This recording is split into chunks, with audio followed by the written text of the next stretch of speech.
Assalamualaikum warahmatullahi wabarakatuh. Bismillahirrahmanirrahim. Asyhadu an la ilaha illallah wa asyhadu anna Muhammadar Rasulullah. Allahumma salli ala sayyidina Muhammad wa ala ali sayyidina Muhammad. Rabbi israh li sadri wa yassir li amri. Wahlul 'uqdatam min lisani yafqahu qawli. Amin.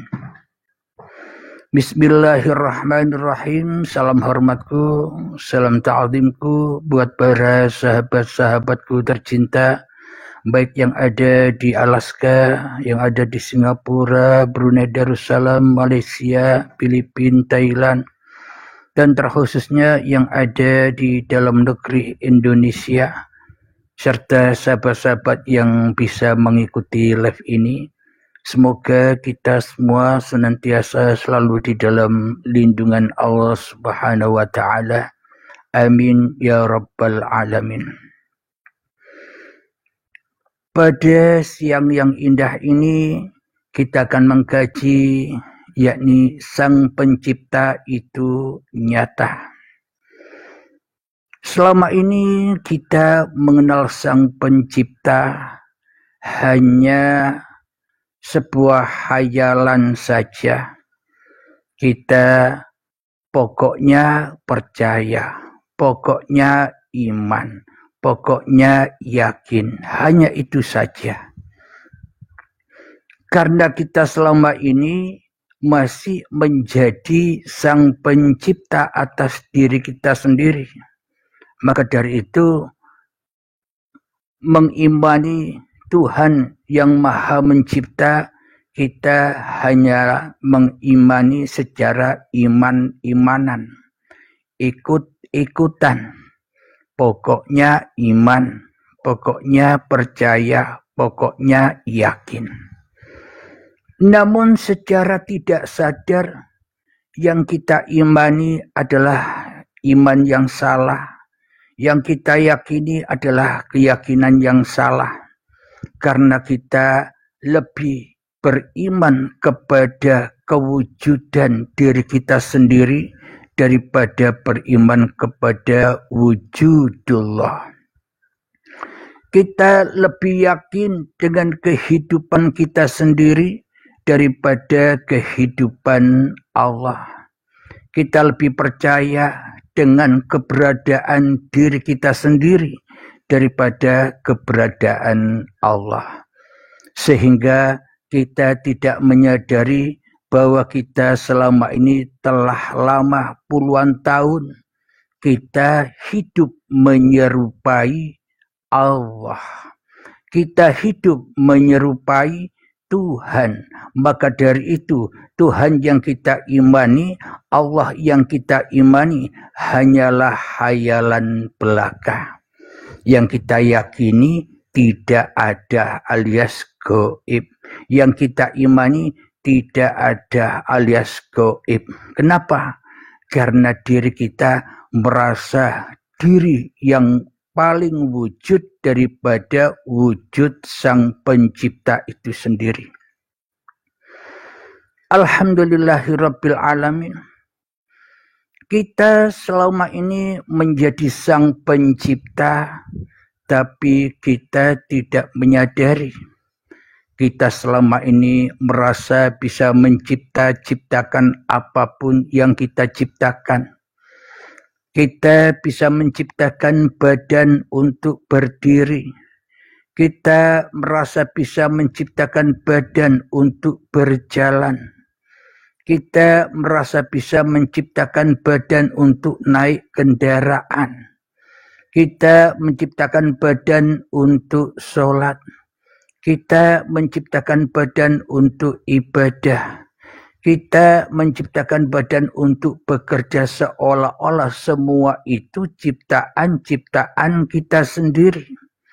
Kita bisa naik motor, seolah-olah kita yang bisa naik motor. Ketika kita sholat, seolah-olah kita yang melakukan sholat. Inilah kita selama ini tidak menyadari bahwa kita selama ini ingkar kepada Allah. Kita syirik kepada Allah.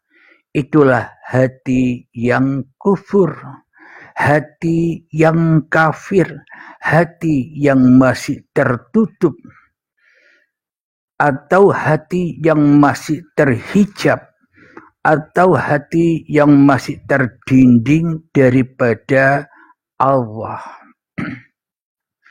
Kita tidak menyadari bahwa kita selama ini menyerupai Allah. Kita tidak menyadari bahwa kita selama ini seolah-olah jadi sang maha pengatur atas diri kita sendiri. Sehingga kita selama ini tidak sadar kita hanya mengimani diri kita sendiri. Sehingga berketuhanan tidak mencapai tujuan di dalam bertuhan. Sehingga kita merasa yang paling benar iman kita daripada iman orang lain.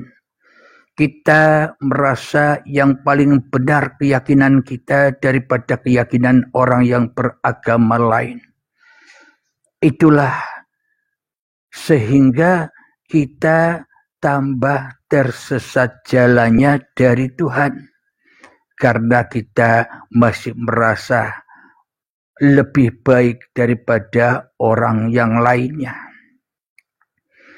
Itu semua terjadi karena kita salah di dalam beriman, salah di dalam berkeyakinan, salah di dalam bertuhan. Karena sesungguhnya kita tidak menyadari bahwa diri kita selama ini telah berpraktek selama puluhan tahun untuk menjadi Tuhan, Sang Pencipta apa-apa yang kita kerjakan. Alhamdulillahirabbil alamin. Jadi kalau kita sudah menyadari bahwa diri kita selama ini telah salah beriman, salah bertuhan, maka kita akan mencapai fitrah diri manusia kita. Sehingga manusia ketika sudah ketemu dengan fitrahnya, maka ia akan paham apa yang dikatakan makhluk yang sebenar-benarnya makhluk. Jadi sebenarnya yang dikatakan makhluk itu sebenarnya kalau kita mau tahu, coba tengok orang yang sudah meninggal dunia. Coba tengok mayat. Itulah yang dinamakan makhluk yang sudah tidak punya daya apa-apa lagi. Yang sudah tidak punya kekuatan lagi, yang sudah tidak punya kekuasaan lagi, yang sudah tidak punya pilihan-pilihan lagi di dalam kehidupan ini. Kenapa? Karena manusianya sudah kembali kepada Allah. Itulah yang dikatakan makhluk itu seperti orang mati. Jadi orang mati, orang meninggal, mayat itu bisa mandi, dimandiin yang hidup, diwudukkan yang hidup, dipakaiankan yang hidup, disolatkan yang hidup. Sedang mayat itu tidak bisa apa-apa alias enjoy saja.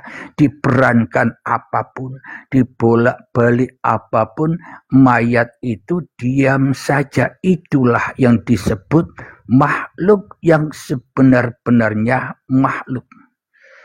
Itulah yang dimaksud fitrah diri manusia. Namun kita semua umat manusia selama ini memang mengaku-ngaku, meyakini, mempercayai, mengimani bahwa diri kita manusia ini adalah makhluk. Namun di dalam praktek kehidupan kita tidak seperti makhluk. Namun di dalam praktek kehidupan kita hanyalah sebagai Sang Pencipta itu sendiri. Kita merasa bisa ciptakan apa yang kita mau kerjakan. Kita bisa ciptakan agenda-agenda apa yang akan kita kerjakan. Kita bisa menciptakan angan-angan, cita-cita apa yang kita inginkan, seolah-olah manusianya bisa mengatur segalanya. Seolah-olah manusianya berkuasa atas dirinya. Inilah manusia seperti saya dan kita semua ini selama ini pura-pura jadi makhluk, tapi sesungguhnya kita tidak menyadari sudah berpraktek di dalam kehidupan ini selama puluhan tahun sebagai Tuhan yang Maha Pencipta. Maka dari itu otomatis Tuhan-Tuhan yang diyakini ya pasti gaib. Tuhan-Tuhan yang diyakini ya pasti tidak nyata. Karena kalah nyata dengan kewujudan diri manusianya sendiri. Karena kalah hidup dengan hidup manusianya sendiri. Jadi manusianya silau dengan dirinya sendiri. Sehingga sudah berpuluh-puluh tahun kita tidak menyadari itu. Maka dari itu hadirnya YouTube Uripe Allah untuk mengedukasi kita semua supaya bisa menyadari bertuhan itu yang bagaimana. Menyembah, mengabdi itu yang bagaimana. Jadi di sini tidak terikat dengan agama Islam saja, namun untuk seluruh umat beragama yang meyakini bahwa Tuhan itu ada. Selama ini adanya Tuhan tidak pernah kita buktikan. Tidak akan pernah bisa kita buktikan selagi kewujudan diri kita masih nyata. Ketika kewujudan hidup manusia kita masih nyata, maka Tuhan tidak nyata alias gaib. Kenapa? Karena kita sudah menyerupai Tuhan itu sendiri. Maka dari itu, sehingga di dalam beribadah, di dalam mengabdi, kita selama ini tak pernah sampai kepada tujuan ibadah, tak pernah sampai kepada tujuan mengabdi. Sehingga di dalam kehidupan kita jatuh, terjerembab ke dalam kenistaan, yakni sering merasakan kesedihan, sering merasakan kekecewaan, sering merasakan ketakutan. Itulah hasil dari kita selama ini selalu dan selalu ingin mengatur Tuhan sesuai kehendak hati kita sendiri. Kita tidak menyadari di dalam doa-doa yang kita panjatkan, di dalam permintaan-permintaan yang kita inginkan, kita tidak menyadari bahwa kita selama ini telah mengatur-atur Tuhan. Jadi sebenarnya kita selama ini tak terasa, tidak sadar bahwa diri kita selama ini telah menjadi sang pencipta itu sendiri, sang pencipta yang nyata. Seolah-olah Tuhan telah kita ciptakan dengan apa yang kita yakini. Tuhan telah kita ciptakan dengan iman yang kita imani. Tuhan telah kita ciptakan dengan keyakinan yang kita yakini. Seolah-olah semua ciptaan manusianya. Maka dari itu timbullah perbedaan-perbedaan di dalam berkeyakinan. Di dalam Islam pun ada 73 golongan. Di agama lain pun juga demikian, berpecah belah. Kenapa? Karena manusianya masih jadi Tuhan-Tuhantu sendiri bergentayangan di dalam kehidupan ini. Maka dari itu di dalam YouTube Uripe Allah kita mengedukasi supaya kita menyadari selama ini kita telah keliru di dalam beriman. Kita telah keliru di dalam berkeyakinan. Kalau kita benar iman dan keyakinan kita, maka tak akan pernah lagi kita dirundung kesedihan. Bila iman dan keyakinan kita sudah benar, maka kita tak akan pernah takut lagi dengan kemiskinan, takut lagi dengan bahaya, tidak pernah takut lagi dengan malapetaka. Kenapa? Karena manusianya sudah dikuasai oleh Tuhannya. Karena manusia rela ridho kembali kepada Sang Penciptanya. Jadi manusianya ibarat mayat, ibarat orang mati, enjoy saja diperjalankan Tuhannya.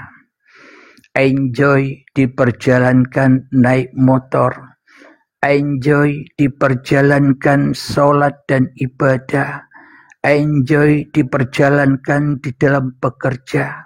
Semuanya dengan rasa yang enjoy. Kenapa? Karena sesungguhnya enjoy itu bukan enjoynya manusia lagi.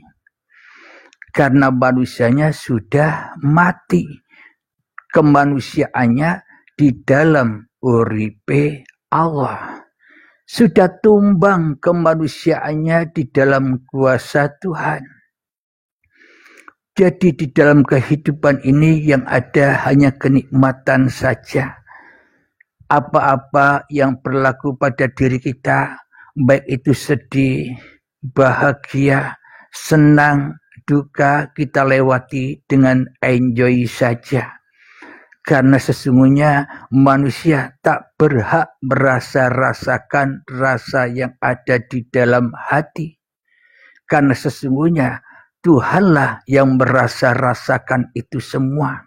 Rasa sedih, bila manusianya masih merasa dirinya yang sedih, maka manusianya akan terjerembab.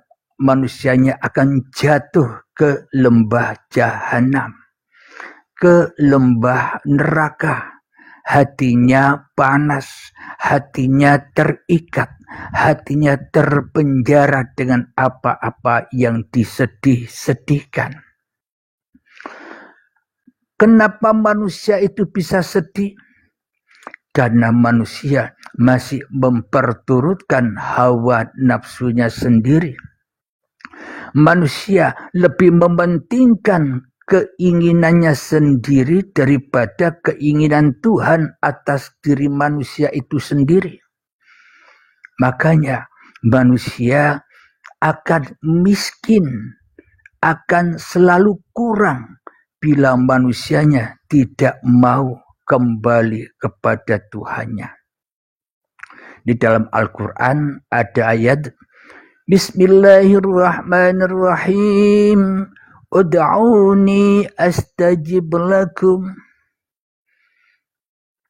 Ahli tafsir menafsirkan atau menerjemahkan, berdoalah kepadaku, maka hidupmu akan sejahtera. Namun bila kita imani, kita yakini dengan arti, dengan terjemahan, dengan tafsiran yang demikian, maka tentunya Allah tidak akan berdusta. Tentunya bila manusia itu sudah meminta-minta, sudah berdoa kepada Tuhannya, ya pasti terkabul, ya pasti diberi. Namun kenapa manusia sudah banyak berdoa-doa, manusia sudah banyak meminta-minta, kok tetap banyak manusia yang hidup di dalam kekurangan. Berarti tafsirnya ud'uni astajib lakum itu bukan berdoalah kepadaku. Kalau memang betul itu berdoalah kepadaku maka kamu akan hidup sejahtera, berarti seharusnya manusia itu kaya semua. Tidak kekurangan apapun. Karena semua manusia pasti meminta-minta berdoa kepada Tuhannya. Maka tak akan ada orang yang miskin. Tapi kenapa sebaliknya kok banyak manusia yang hidup miskin dan hidup serba kekurangan? Karena sebenarnya bukan ayatnya yang salah, namun kepahaman manusianya yang salah di dalam memahami ayat itu. Sebenarnya ud'uni astajib lakum itu maknanya, terjemahannya, tafsirnya adalah datanglah kepadaku. Bila kau sudah datang kepadaku, kata Allah, maka hidupmu pasti sejahtera. Itulah yang dimaksud bila kita ingin hidup ini sejahtera, hidup ini kaya, hidup ini tak kurang suatu apapun, datanglah kepada yang punya diri kita. Datanglah kepada yang punya dunia. Datanglah kepada yang punya segala urusan. Maka ketika kita sudah rela, ridho, dengan tulus hati datang kepada Allah, maka dijamin pasti hidup kita akan sejahtera. Bila hidup sudah sejahtera, maka sudah tidak ada permintaan-permintaan lagi. Bila hidupnya sudah sejahtera, tidak akan berdoa-doa lagi. Bila hidupnya sudah sejahtera, maka ia tak akan kekurangan apapun. Kenapa? Karena sudah sejahtera hatinya di sisi Tuhannya, menjadi almarhum. Orang-orang yang di dalam rahmatnya Allah. Orang-orang yang di dalam kekuasaan Allah.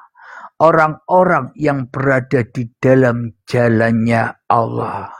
Orang-orang yang sudah di dalam surganya Allah. Maka hidupnya tidak akan kekurangan lagi. Ia hidup nikmat, hidup kaya dengan apa-apa yang sudah ditetapkan Tuhan kepadanya. Jadi yang dimaksud hidup kaya, hidup enak, hidup sejahtera itu bukan seperti yang dibayang-bayangkan oleh manusia. Kalau manusia kan membayangkan bila ingin hidup sejahtera ya harus bekerja dan harus banyak uang. Banyak harta baru bisa sejahtera. Itu sejahtera di dalam sudut pandang kemanusiaan. Maka harta, dunia, jabatan itu tidak akan pernah bisa menjamin kebahagiaan seseorang. Kadang banyak hartanya malah terjepit dengan harta-hartanya. Malah terkurung dengan harta-hartanya, malah terikat dengan harta-hartanya, tidak bisa hidup senang, tidak bisa hidup bahagia. Kenapa? Karena takut untuk mengeluarkan harta-hartanya, takut untuk membagikan uang-uangnya, sehingga jabatannya menambah ia terbelenggu di dalam kehidupan ini. Jadi tidak menjamin hidup kita sejahtera meskipun Anda punya banyak harta. Namun bila manusianya rela, ridho, datang kembali pulang kepada Allah, inna lillahi wa inna ilaihi raji'un, pasti hidupnya sejahtera. Apa yang dimaksud sejahtera di dalam sudut pandangan Allah itu, yakni sejahtera itu adalah hati yang selalu enjoy di dalam menerima ketetapan Tuhannya. Jadi sudah tidak ada ujian lagi, sudah tidak ada bala lagi. Kenapa kok sudah tidak ada ujian? Karena sudah lulus sampai ke rahmatnya Allah. Jadi yang ada hanyalah ketetapan-ketetapan Tuhan yang diperuntukkan bagi dirinya. Jadi bagi manusia yang sudah kembali kepada Tuhan, ia akan enjoy saja di dalam ketetapan-ketetapan Tuhan. Dijadikan kaya, enjoy saja. Dijadikan miskin, enjoy saja. Miskin, dinilai orang lain kita miskin. Namun hati kita tidak boleh miskin. Hati kita harus kaya. Kenapa hati kita harus kaya? Karena alam semesta dan dunia ini diciptakan untuk kita. Jadi dunia itu diciptakan buat kita, bukan kita yang untuk dunia, bukan kita yang ditunggangi oleh dunia. Selama kita ditunggangi oleh dunia, meskipun banyak harta, kita hidup tak akan pernah bisa merasakan ketenangan. Kita hidup tak akan pernah bisa enjoy. Kita hidup tak akan pernah bisa damai. Kenapa? Karena kita selalu ditunggangi dengan harta-harta kita. Ditunggangi dengan ilmu-ilmu kita. Ditunggangi dengan amal-amal kita. Jadi kita ibarat menjadi budak-budaknya dunia. Karena kita tidak mau kembali kepada yang punya dunia, akhirnya kita akan menjadi budak-budaknya dunia seumur hidup kita. Dan tidak akan pernah bisa merasakan atau tidak bisa menikmati surga yang sebenar-benarnya di sisi Allah. Jadi kehidupan manusia ini, kebanyakan manusia itu senang, cinta, suka tinggal di dalam neraka daripada tinggal atau daripada masuk ke dalam surganya Allah. Apa yang saya katakan, kebanyakan manusia lebih cinta tinggal di dalam neraka daripada di surga.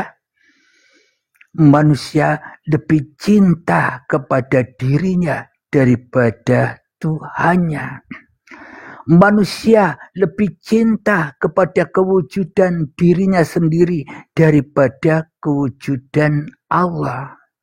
Manusia lebih cinta kepada kehidupannya sendiri daripada kehidupan Allah.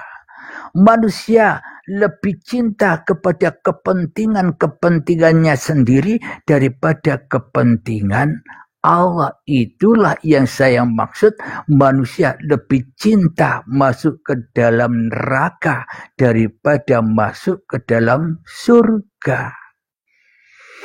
Maka dari itu, dalam menggapai dunia ini, empet-empetan, desak-desakan, penuh dengan persaingan manusia-manusia yang mencari pesugihan, yang mencari dunia.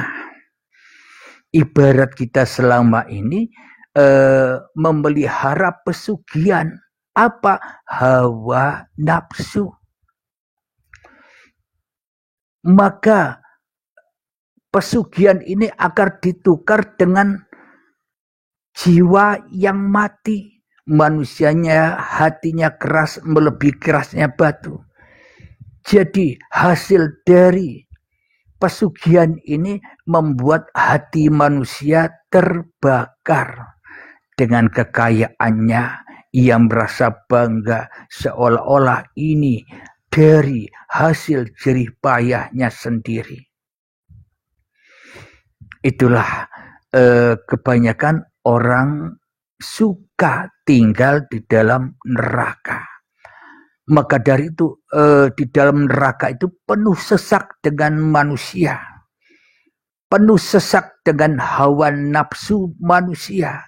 Itulah yang dikatakan bahwa penduduk neraka itu kebanyakan para wanita. Apa yang dikatakan wanita? Bukan wanita jenisnya, namun wanita meskipun laki-laki bila masih pelihara pesugihan, meskipun laki-laki yang masih pelihara hawa nafsunya, itulah yang disebut wanita yang masih kotor hatinya. Alhamdulillahirabbil alamin. Namun penduduk surga itu sangat amat langka. Dari 100 juta manusia hanya satu yang lolos masuk ke dalam surga. Apa maknanya? Coba kita hayati. Ketika sel sperma ketemu dengan sel telur itu miliaran. Sel sperma itu menuju sel telur. Namun yang lulus hanya satu, ya diri kita ini. Jadi penduduk surga itu diriwayatkan satu manusia akan mendapatkan lahan atau mendapatkan tempat seluas langit dan bumi. Satu manusia. Apa maknanya? Karena orang-orang yang sudah duduk di dalam surga, hatinya sudah enjoy menyaksikan langit dan bumi. Hatinya sudah enjoy menyaksikan cerita-cerita ilahi. Hatinya sudah luas. Tak mempan lagi dihina, tak mempan lagi dihujat, tak mempan lagi direndahkan, tak mempan lagi disesat-sesatkan manusia, karena sudah enjoy, karena di dalam hatinya sudah tidak ada api lagi. Maka orang-orang yang mengirimkan api-api itu, yakni manusia tidak menyadari bahwa apa yang keluar dari hati dan mulutnya itu sedang membakar dirinya sendiri. Jadi orang-orang yang menghina kita, itulah sebenarnya yang terhina. Namun bila kita merasa terhina, berarti kita masih di dalam neraka. Bila kita masih merasa terhina daripada hinaan orang yang disampaikan kepada kita, berarti sama-sama duduk di dalam nerakanya, sama-sama panas. Kita tidak nerima bila kita dihina orang, berarti kita sesungguhnya tepat orang itu menghina kita. Kenapa? Karena kita marah dengan hinaan orang itu, berarti kita sama-sama di dalam neraka. Sama-sama masih menyimpan berhala-berhala, yakni nar yang ada di dalam dada kita. Namun bagi Anda yang sudah sampai di alam enjoy, maka tak akan mampu api membakar Anda lagi. Kenapa? Karena Andanya sudah tidak ada lagi, yang ada hanya Allah. Namun ketika manusianya yang masih merasa dirinya yang ada, maka ya mudah terbakar. Karena sesungguhnya bila manusianya masih merasa dirinya ada, berarti inna syaitana lakum aduwwum mubin. Sesungguhnya setan itu adalah musuh yang nyata bagimu. Berarti bila kita masih merasa diri kita yang hidup, diri kita yang wujud, diri kita yang berkuasa, berarti ya itulah setan yang nyata, yang sesungguhnya. Apa deh? Alhamdulillahirabbil alamin. Jadi sesungguhnya setan yang kita yakini selama ini gaib.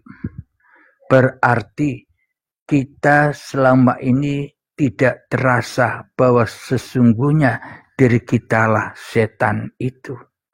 Yang mana kita merasa lebih ada daripada adanya yang mengadakan kita.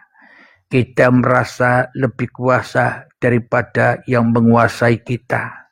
Berarti kita ini selama ini tidak menyadari bahwa kita telah tersesat jalannya.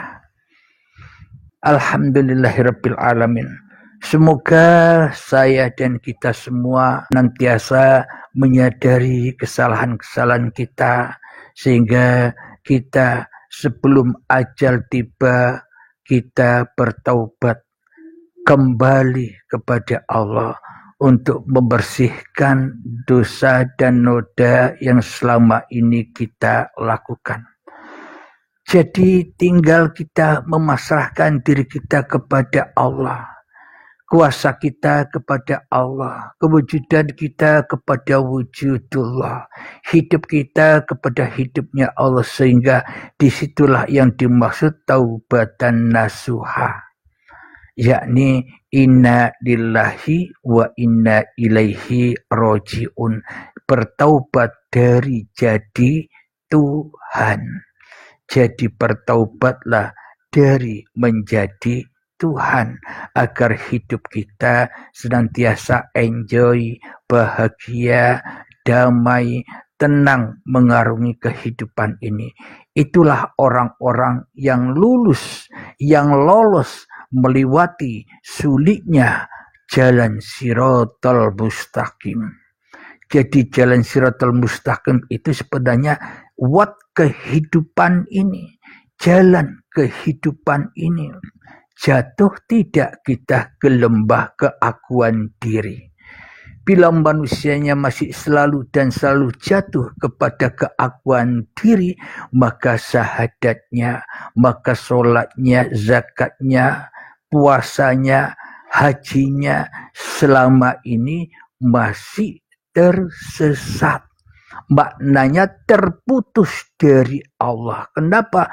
Karena manusianya masih mengaku jadi Allah, mengaku sebagai sang pencipta atas apa-apa yang dikerjakannya. Maka sesungguhnya sia-sialah orang yang beribadah tanpa kenal Tuhannya, sehingga tidak bisa menyerahkan ibadahnya, sehingga tidak bisa menyerahkan sholatnya, sehingga tidak bisa menyerahkan apa daya upaya yang dijalaninya. Maka dari itu sangat amat perlu manusia bertemu Tuhannya untuk menyerahkan apa-apa yang ada pada dirinya. Bila sudah ketemu, maka manusianya enjoy saja. Kenapa? Karena Tuhanlah yang telah memperjalankan kita. Alhamdulillahirabbil alamin. Semoga edukasi ini mencerahkan hati kita semua. Di sini sama-sama belajar, saya pun juga belajar. Apa yang sudah saya dapatkan, saya berbagi dengan sahabat-sahabat. Siapa tahu ada sahabat-sahabat juga yang sudah lama mencari di dalam metode-metode atau belajar berketuhanan yang belum sampai barangkali dengan edukasi di YouTube Uripe Allah ini dengan mudah bisa sampai kepada apa yang dituju. Amin ya rabbal alamin. Dan sebelum kita adakan tanya jawab, saya akhiri dulu dan akhiru kalam. Assalamualaikum warahmatullahi wabarakatuh.